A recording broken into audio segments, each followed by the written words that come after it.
Welcome to Scorched Earth and a general reading for the sign of Aquarius, Sun, Moon or Ascendant for the month of September 2024. I hope you're well and thank you very much for your patience while I got this reading too. I shall be using the Night Sun Tarot for you today. As you know, there is some nudity in this deck and the AI bots on YouTube don't like that very much. So if anything flagrant shows up, I shall cover it up with my trusty hound down here, just so you know that's what I'm doing.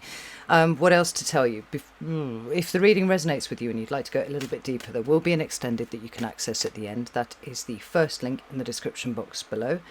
And the second link is to my private community, which is the Order of the Phoenix over on the Circle platform. You can get access to all of the extended content for all of your signs, all of your placements, whatever you want to look at, for no extra cost beyond the membership fee, and hang out with an extraordinary group of people.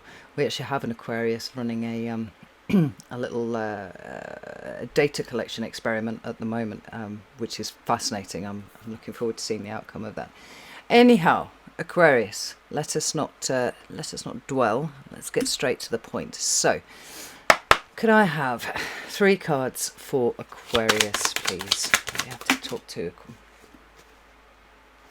That's rather more than 3. I'm going to show you what they are. We have the Two of Wands, very interesting. We have the Page of Swords, we have the Tower, we have the Ace of Swords, and we have the Chariot card. Now, this is speaking to me of some sort of process, some sort of something that's been set in motion that's changing the way that you think about things. I mean, I don't think that we're going to get through this reading without making some sort of reference to the fact that Pluto has briefly exited your sign for a period of 79 days to return to Capricorn. Now, if you are an Aquarius ascendant, then Capricorn will rule your 12th house, and we could certainly expect to see this kind of situation going on if Pluto was sitting at the 29th degree of your 12th house. Now, obviously, not all of you are Aquarius ascendants. Some of you are Aquarius suns, Aquarius moons, so on. You'll have to look in your own charts and see what house is ruled by Aquarius for you, and then take a step back, because that's where Pluto is right now.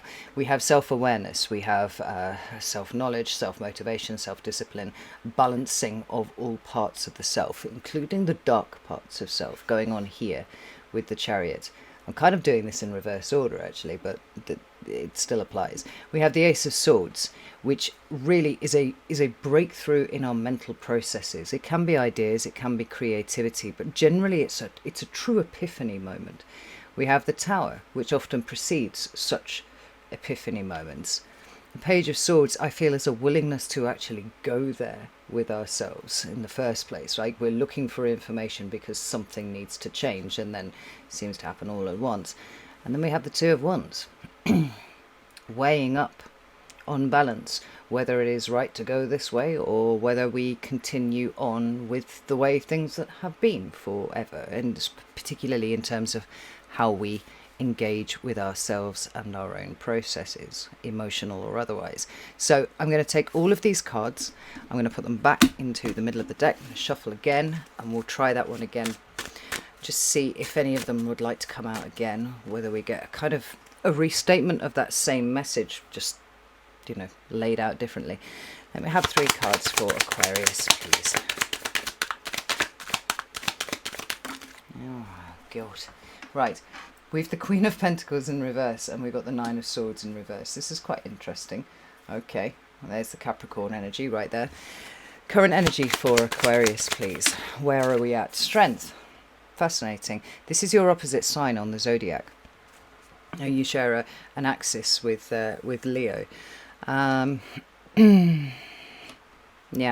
we'll get into that in a minute. Tell me what's coming towards Aquarius, please. Whoa. Okay.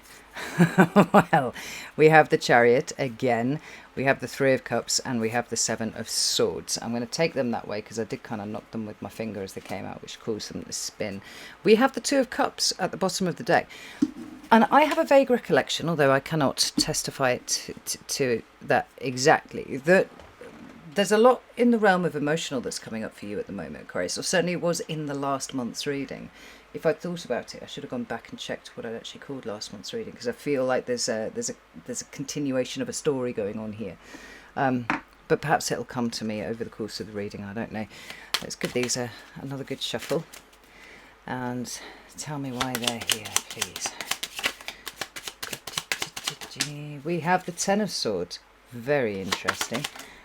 We have the Knight of Cups, which is Pisces. And we have the Page of Cups. We notice how we're tracking backwards. We're actually seeing it over here as well. We go from the Three of Cups to the Two of Cups. Here we go from the Knight of Cups to the Page of Cups. Be interested to see if any more Cups cards come out. Tell me about the Strength card, please. Queen of Pentacles now in the upright.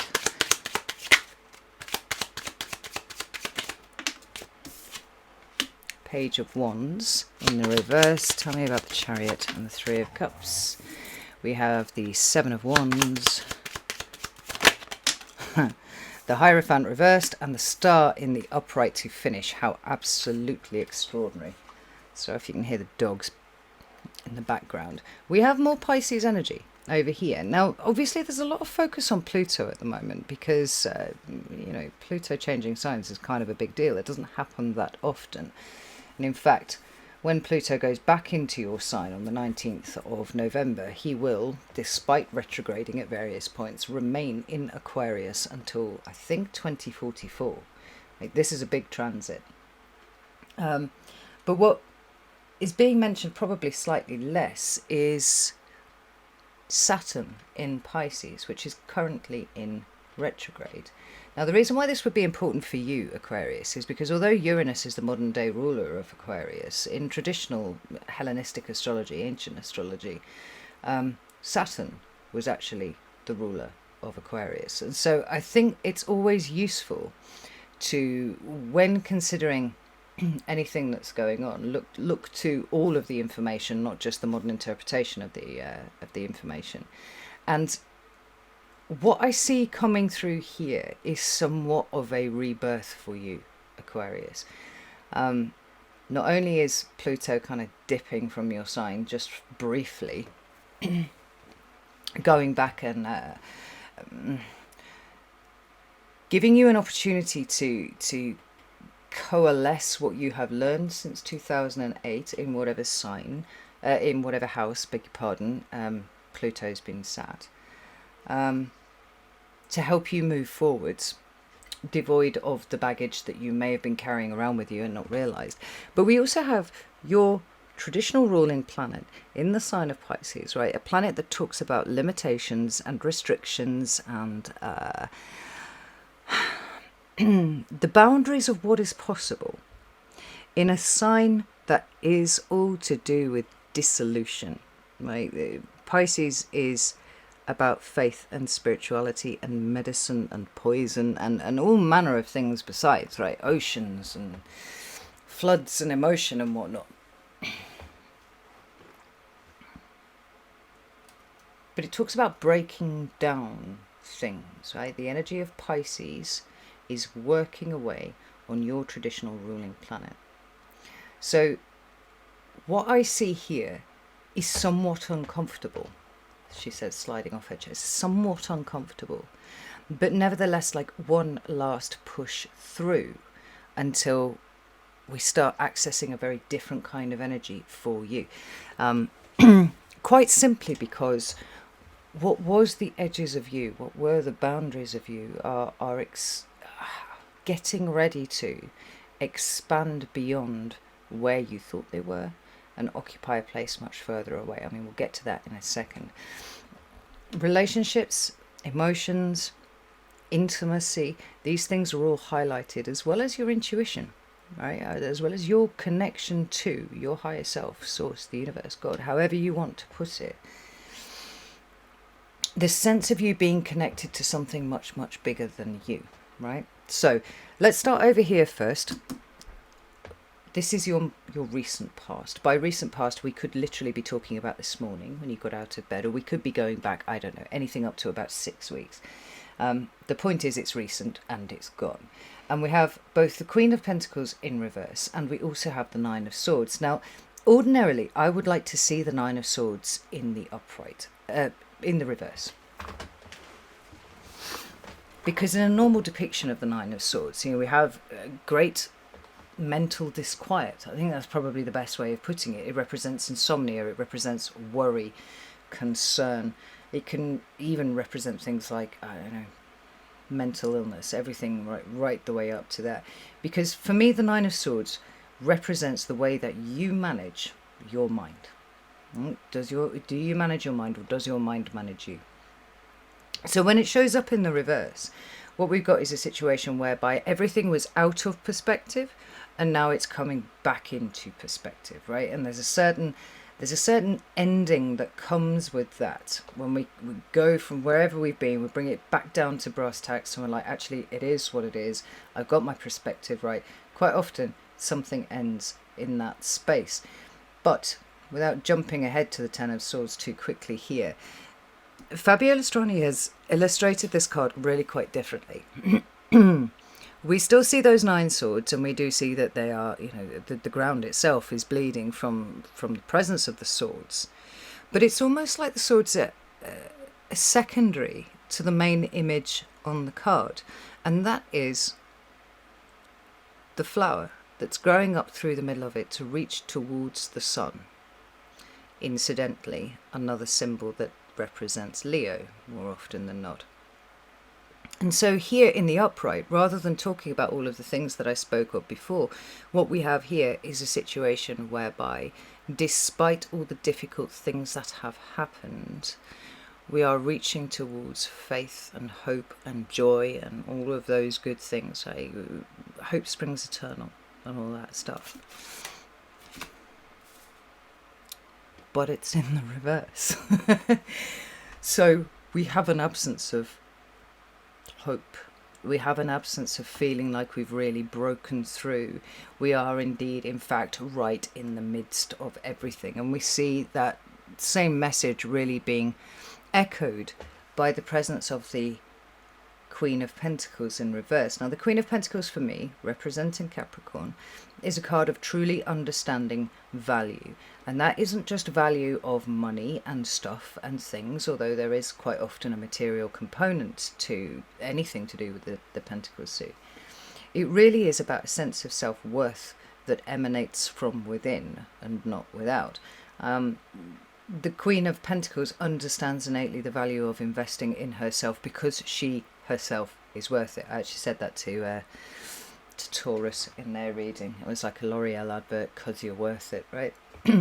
When she's showing up in the reverse, it feels like, again, there is an absence of what should be there. There's an absence of self-worth. There's an absence of self-value. There's an absence of seeing the value of stuff and things and people around you, because you've been kind of in the grip of something here. Now, what I like about this, which seems like an odd thing to say, but I'm going to say it anyway, is the fact that we've got the Ten of Swords. Because quite often reversed cards can indicate some sort of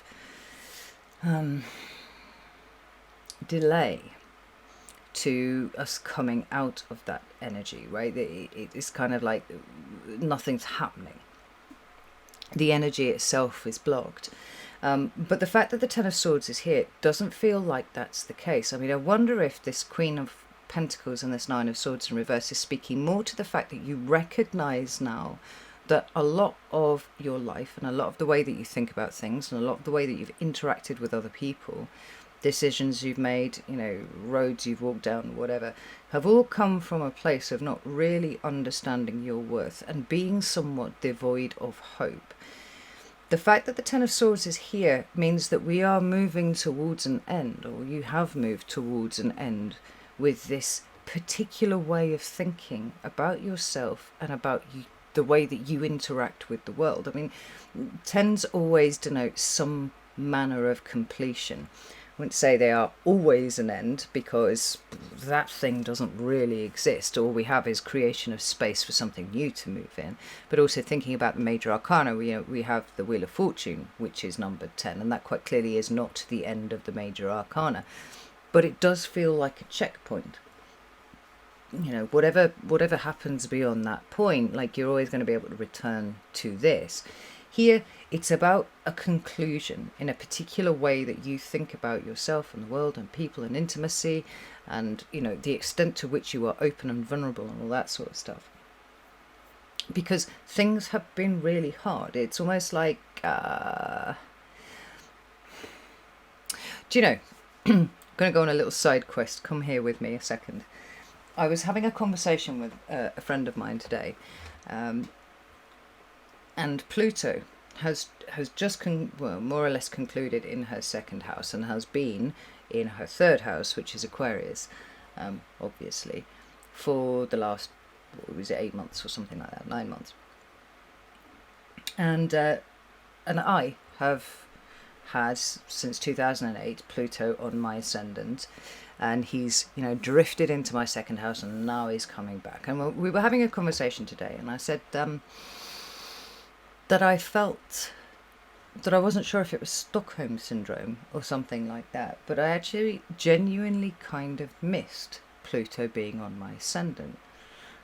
Maybe it is a little bit of that, because things changed so much during that time, and I felt myself go from being very weak and very disempowered, completely powerless actually, and in you know, absolute thrall of some sort of victim mindset.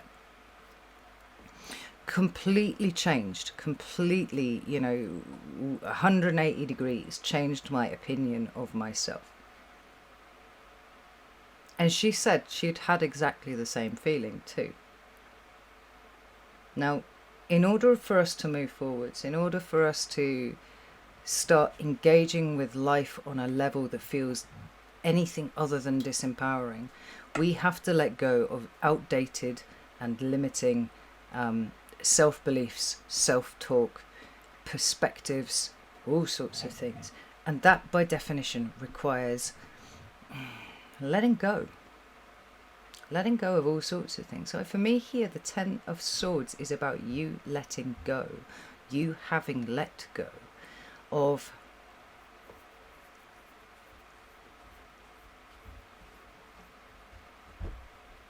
the need to separate quite so hard. Right, I would go as far as to say, for some of you, it's felt a little bit like a defense mechanism.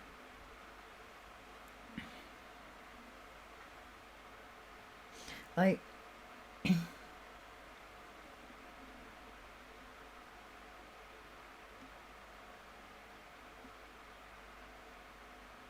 have to order my thoughts. I'll be right back.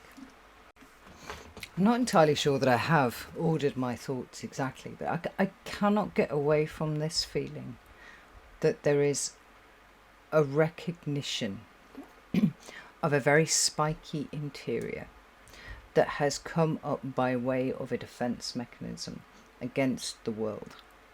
And the Ten of Swords is an uncomfortable end almost always, right? But because it's an end to the way that we think about something. Now remember those cards that came up right at the beginning. We had the Ace of Swords and we had the Page of Swords, and that particular Ace of Swords has a crown of thorns across it, right? It's like, it's that uncomfortable truth. Now, before we get to the uncomfortable epiphany, the one that truly, you know, liberates you and sets you free, like, we have to go via the Ten of Swords. Now, whether this is a recognition of detachment, whether it's a recognition of the way that you've pushed people away, or you've kind of kept them at a certain distance, but you've taken what was really meaningful and value about you and pushed it out of the way. Ultimately, what everything is pointing towards is a self-worth, or a sense of self-worth that is not quite as high as it should be.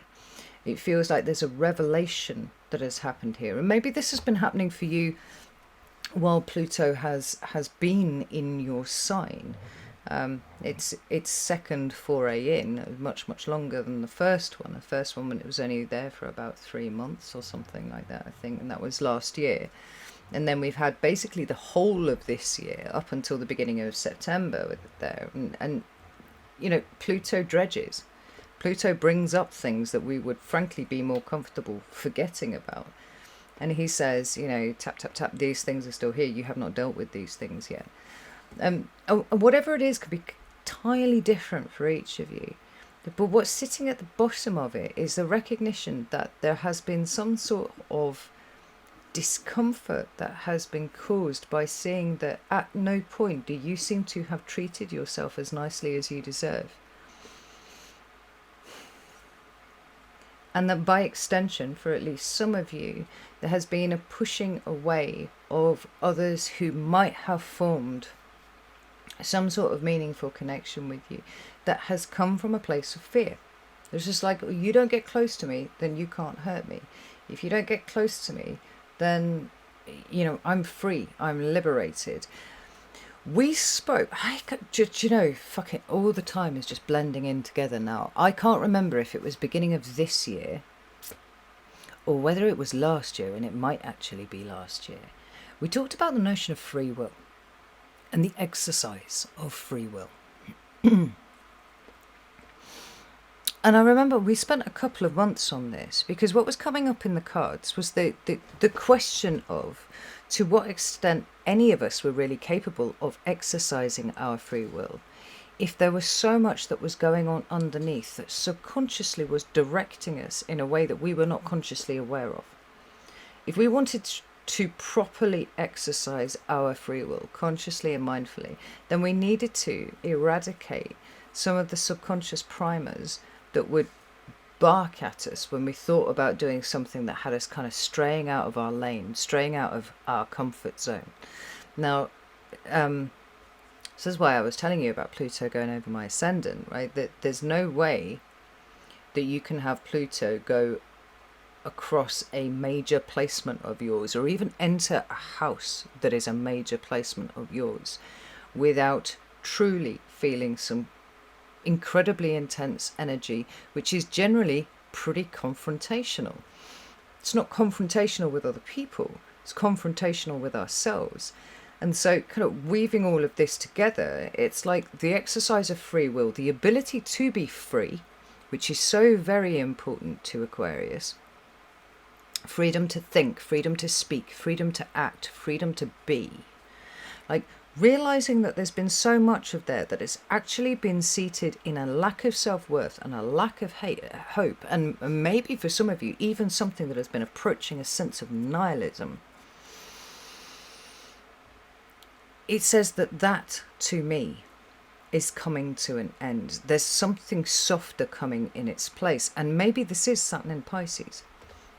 Double Pisces energy. We've even got the Page of Cups, which I kind of loosely associate with Pisces anyway, because, well, it's just too Piscean to be anything like Scorpio or Cancer energy, right? We got a tracking back through things that are emotional, things that are meaningful. I mean, fuck me, Aquarius, are you actually just searching for meaning at this point? Because maybe the nihilism is important. Maybe it's a recognition of the fact that there is a certain nihilistic tendency within you, which left unchecked can kind of descend into something kind of bitter and rejecting intimacy, rejecting vulnerability, rejecting true contact. And I don't feel like that's you anymore. It's like there's a schism here between two bits of you that is, it's not waiting to be reconciled, it's actually blending out and dissolving to the point where it will mix naturally. But in order to do that, we have to keep stepping backwards. Now, some of you might be, certainly for some of you, you might be back in therapy. Some of you might be ready to talk about emotional stuff in a way that surprises you. Like, I've never felt this particular compulsion before, but suddenly I actually kind of want to share the stuff that's going on inside of me with someone else. I could see each of those things happening. But it could simply be the willingness to accept yourself as you are and not throw up this kind of fuck you, I didn't care anyway kind of attitude about everything, and go, well, you know, I do care a little bit, and there is a whole side of me, thinking about the Chariot, that we saw in the first set of cards and is coming back out here, there is a side of me that actually has those needs. And because I've pushed it to the side for such a long time,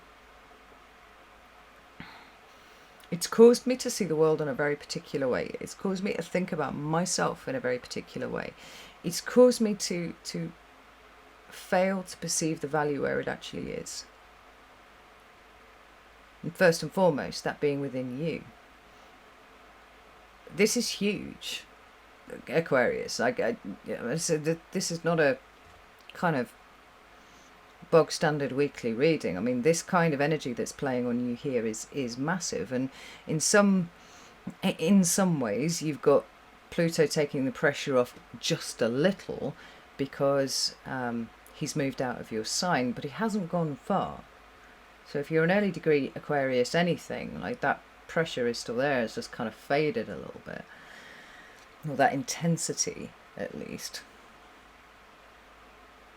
But the double-edged sword of the matter is, right, well, might not be in that sign there, but he's certainly in the house before it.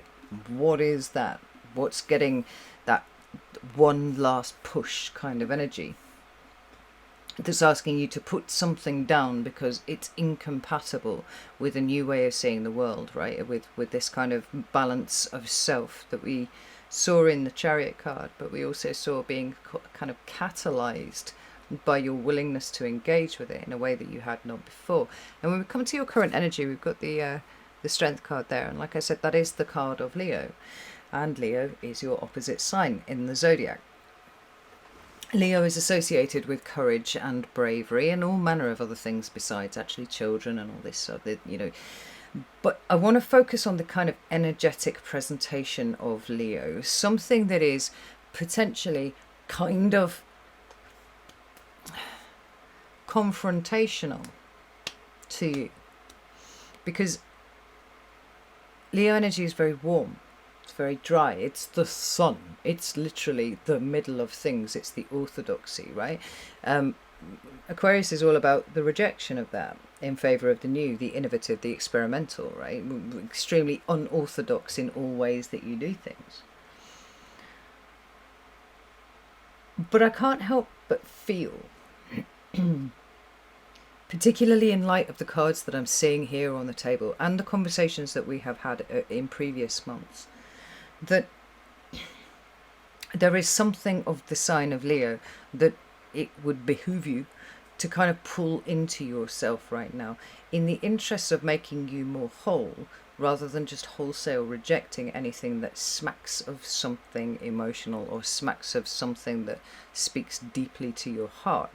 You know, courage and bravery and all that kind of thing, yes, associated with Leo, but there's a certain playfulness about that energy. There's a vulnerability about that energy. And, you know, the true message of the Strength card is never about the lion. This is the important point. Not for me, at least, anyway. It's always the maiden that's depicted with the lion. The lion is brute strength. It's the king of the jungle energy. It's like, I'm big and loud and scary and I could eat you if I want to. Like, there's nothing really debatable about the power of a lion. But the Strength card isn't a lion card. And neither does it solely depict a lion. Like the maiden, the important bit of the card is that more gentle approach to things. She is what tames the beast. She can't have it in a wrestling match. You know, it comes down to it. The lion's always going to win. That is physically superior in every single way. But powers of persuasion, powers of openness, being a true soul and approaching that wild beast, the beast sees that there is nothing to fear, and by, you know, developing a bond and a sense of trust, the maiden is then able to control the behaviours of the beast. There's something quite classically feminine about everything that the Strength card really depicts. And we see that same feminine energy kind of littered out throughout the reading. High Priestess, Knight of Cups, Queen of Pentacles, Two of Cups. even the star to a degree, although it's Aquarius and so it's masculine and whatnot, right? It's all there. It's kind of like there's an aspect of your life that wants that softer energy to come in, and first and foremost, above all else, it wants you to apply that softer energy to you. We see here that the Queen of Pentacles is in the upright now, right? Truly getting it, understanding the value of it. It's about being with self in the here and now, and not necessarily always looking to the future. Because quite often, you look into the future as something, you are a visionary, as all of the dark half of the year signs are. It's very easy to lapse into catastrophe.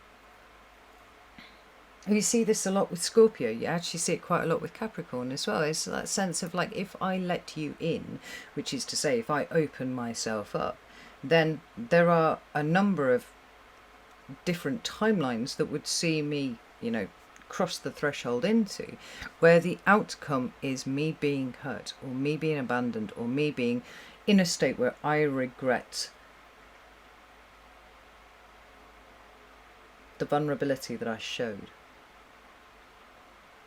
Page of Wands is always getting ready for a new adventure, some sort of frisk. He's going. It's going. When the Page of Wands is showing up in the reverse, it's like, no, be here with yourself. See the value in you. Invest in you. By extension, then learn truly how to invest in others. I think you give yourself such a hard time, Aquarius, and you are an exceedingly complex sign. I'm sure many people have told you this. One of the things that I find really interesting about Aquarius energy is just it really does not give too much away about anything. There are other signs that have, for example, childhood trauma and, real traumatic stuff in the background, and it shows through with just about everything that they do. Their responses, their attitudes, even looks on their faces when somebody does a particular thing. Aquarius is somewhat like a closed book. I think to a degree Capricorn also is a bit of a closed book. It's like you never really know what's going on behind there. And maybe this is the function, maybe this is something to do with Saturn, right? It's that self-discipline, self-repression, sometimes self-limitation. Because there's always a benefit to actions and behaviours that we begin to engage with, right, to protect ourselves. That's a protective mechanism. We're protecting what is precious. But eventually there is always a cost. And I think on balance, you have been feeling the cost more than you've been feeling the benefit. And this seems to me to be what is changing, because in this moment where you really understand that you have something truly of value to give to the world, and you want to, and more than that, you're actually ready to be seen as you are, rather than this rather implacable front that is constantly giving out this attitude of, well, I don't care anymore, it's fine. It's like, use that detachment for something that isn't being protective and guarded about what is soft and lovable about you. Now, please don't misunderstand me and think that this entire reading is all about relationships. It is. It's a huge component of what's going on here. But there's something much more personal about this. I mean, this isn't about the people that surround you. It's about your relationship with yourself. It's the way that you treat yourself. It's about the way that you thought you were maybe treating yourself really, really well, but then you're looking at it with these more objective eyes and you're like, God, like, is that really how I feel about myself? Is that it? It's opening up the potential for you to think differently and act differently, engage differently, and be much more fulfilled as a result. And it doesn't require you to, like I said, constantly be in the future with all of the, potential problems that might bring. It's like, what are you doing right now? What are you engaging with right now? Who are the people around you? What are the situations that are going on around you? And where is the relative value that you perceive and that you're starting to see that other people perceive about you too? I mean, there's a lot about this reading that feels like it's simultaneously a bit of a slap in the face, but at the same time, it's like, whoa, The slap in the face part of it is just simply the fact that you did not perceive it before. But the rest of it, the epiphany aspect of this, is like, I just discovered a whole secret room in my house that I didn't know existed. Wow, this is cool. Maybe it's just been fucking bricked up, wallpapered over. And I used the same example with somebody else. Who was it? Was it Sagittarius? Might have been. And it's like a time capsule. It's like somebody just bricked it up and left it as it was, and there's all sorts of amazing things in there. There's all sorts of treasures and cool knickknacks, and you're like, how could anybody just brick all of this up? Well, the secret room is you.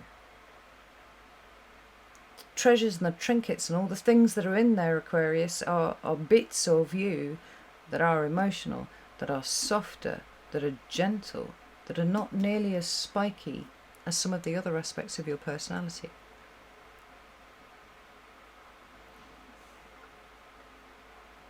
No, that's the wrong way to phrase that. I'm going to track that back a little bit. It's not your personality that is spiky, because Aquarians are incredibly sociable creatures. I love Aquarians, got a lot of time for Aquarians. It's the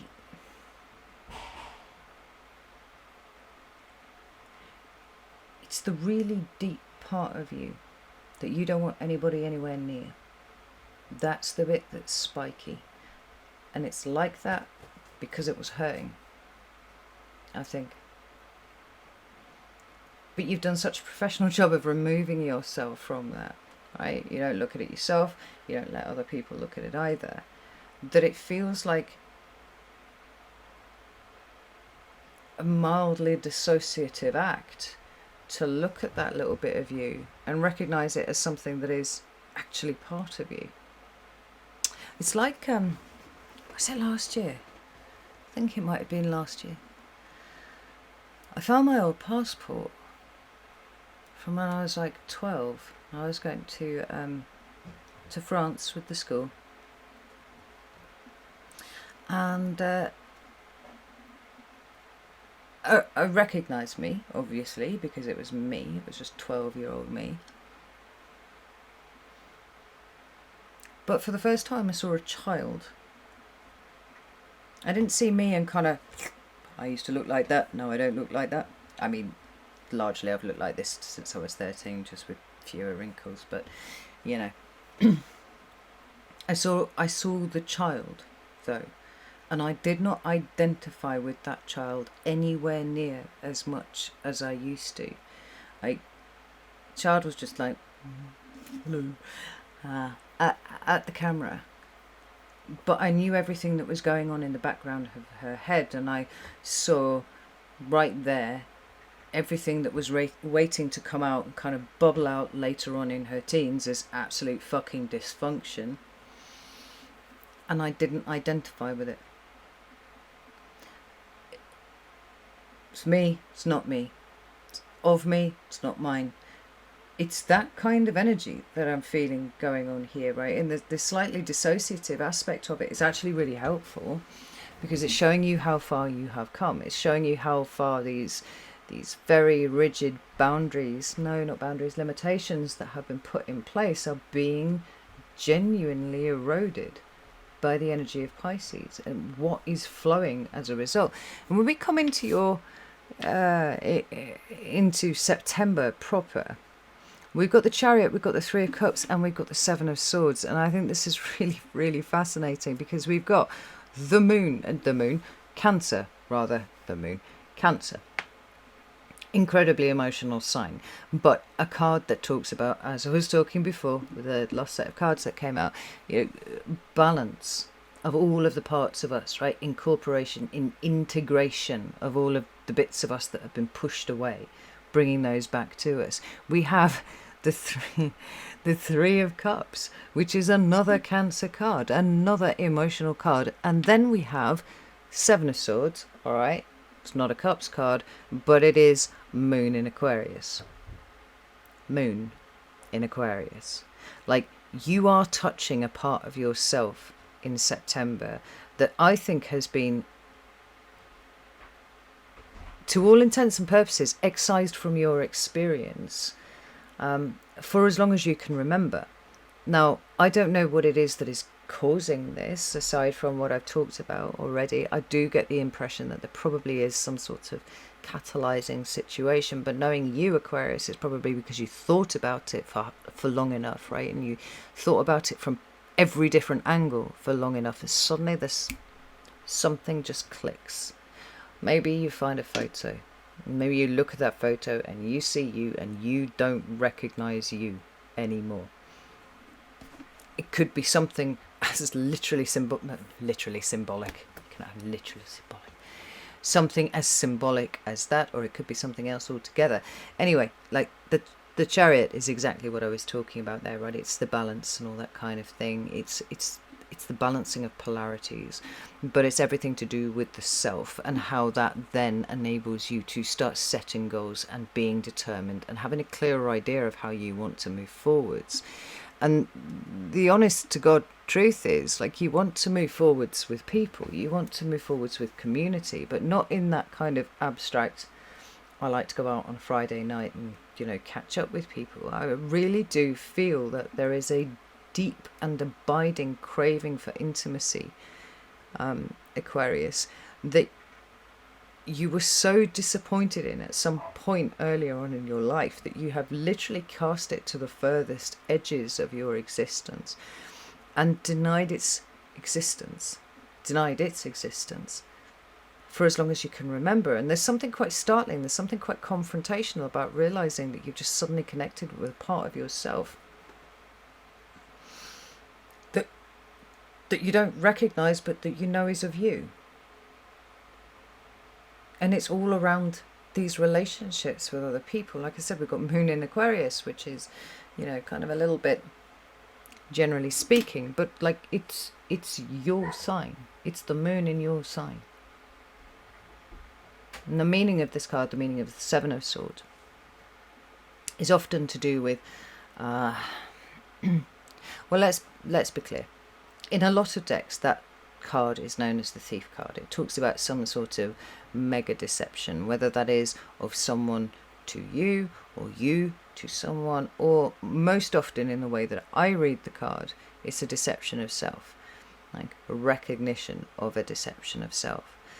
The other way of looking at this is about taking a risk. It's about taking a chance on something. What I really, really love about this card here, what I love about what Fabio Lustani has done with this is, again, we have all of those swords, all set up here. Obviously they're there, but my eye is drawn to the expression on his face. You see it? It's surprise. And it's surprise at what he's got in his hand. And he's got an egg in his hand. There is potential here. What we've got is a man who is completely fucking shocked at his own potential because he took the risk to pick up the egg and examine it, look at it, and it's like, it's an egg and it's got Aquarius potential written on it. I don't know, something like that, right? Your emotional potential.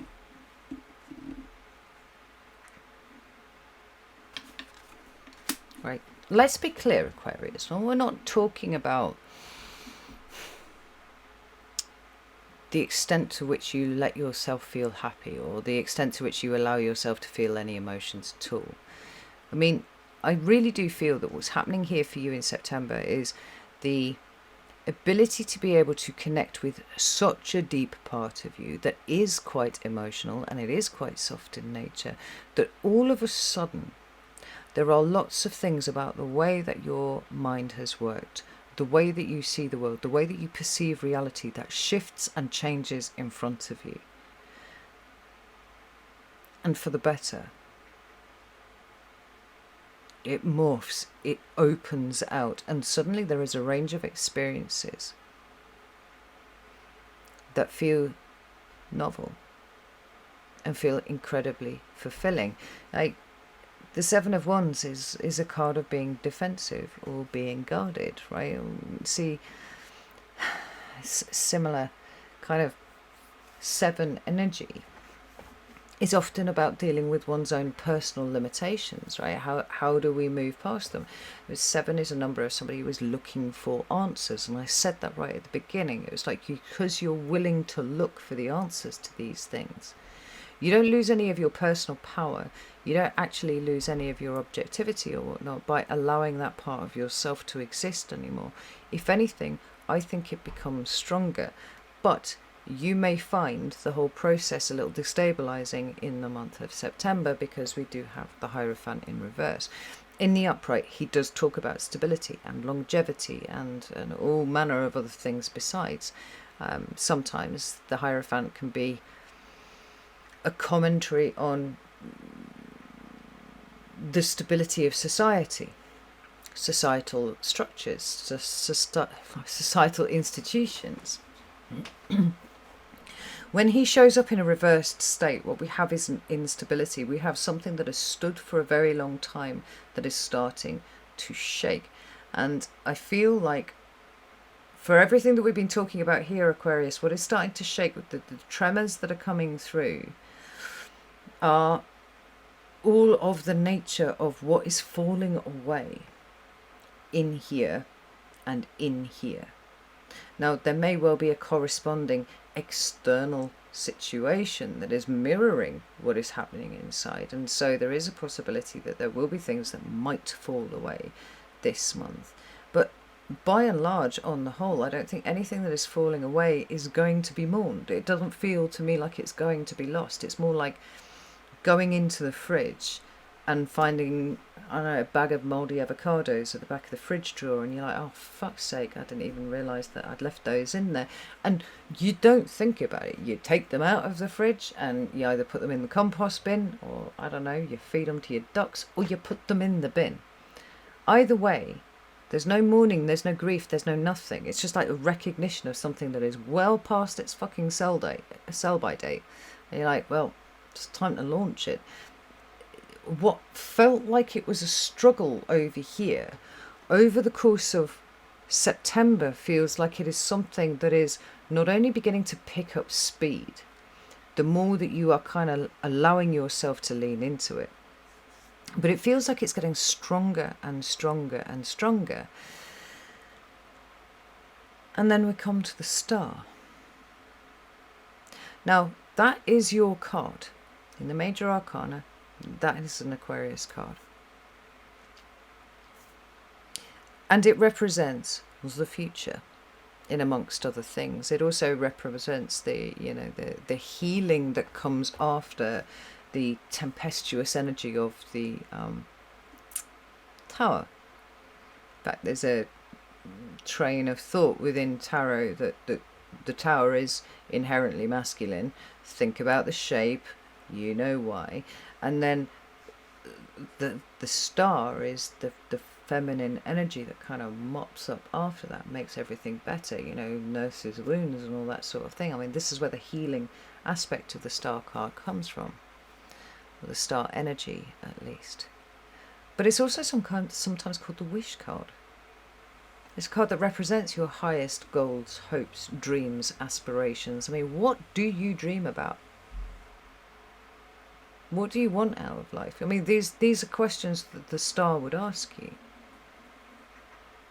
But there's one thing that I came across.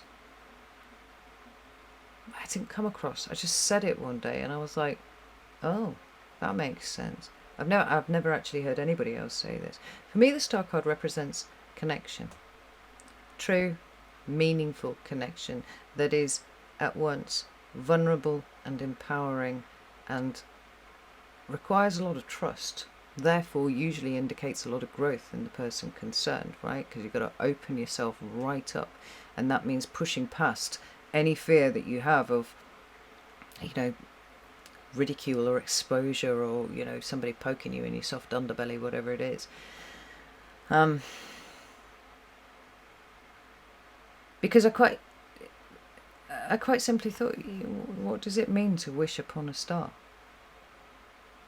What does it mean to say you followed your guiding star?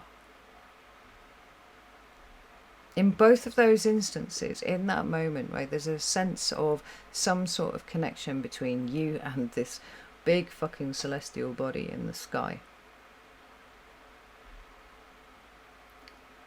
And you're trusting either, in the first instance, that it has your best wishes at heart and it will grant your wishes.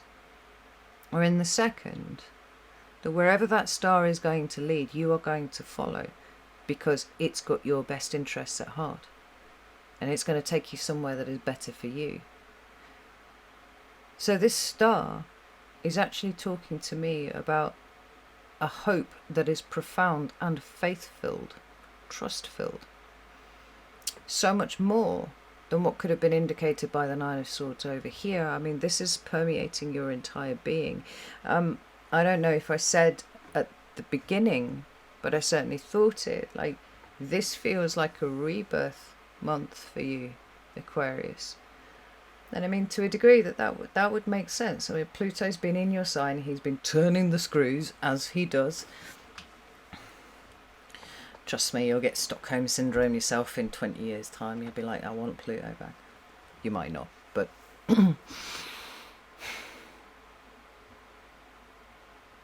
It's sloughing off everything that has kept you separated. From people, from yourself, from your hopes, your wishes, your dreams, and a particular kind of reality that you could build for yourself, that you're allowed to build for yourself, Aquarius. I can't really put it any more succinctly than that. I mean, this is what I am seeing. And it does not feel to me like it's because there's some sort of huge change in your external environment. What we don't have is like an indication of massive tower energy, right? That tower that we saw right at the beginning feels like it's very much an internal tower where you're like, oh, I get it now, I understand now.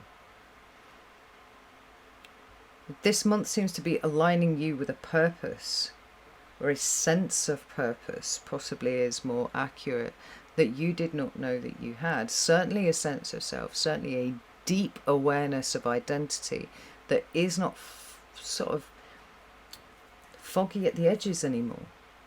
You know what you want, and it seems to me you're giving yourself permission to go after it, even if it contains the things that are kind of mushy and gross, like emotions, because you're not trying to duck out of the way of them anymore. This is really interesting, Aquarius. I'm going to go over to the extended now. You're very much, very, very welcome to join me there if you would like to do so. You can do that via the first link, which is Vimeo, or the second link, which is Circle. I'd be delighted to see you in either place.